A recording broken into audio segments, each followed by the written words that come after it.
పొరబాటున చేజారిన తరుణం తిరిగొస్తుందా? ప్రతి పూటొక పుటలా తన పాఠం వివరిస్తుందా?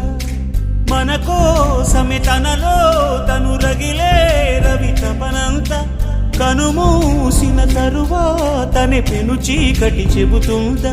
కడతేరని పయనాలెన్ని, పడదోసిన ప్రణయాలెన్ని అని తిరగే ఛాయా చరిత పుటలు, వెను చూడక ఉరికే కథలు, తమ ముందు తరాలకు స్మృతుల చితులు అందించాలా ప్రేమికులు.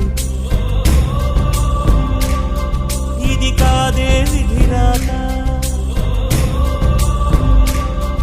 అనుకోదేం ఎదురీత. 10 నెలలు తనలో నిన్ను మోసిన అమ్మైనా, అప్పుడో ఇప్పుడో కననే కలను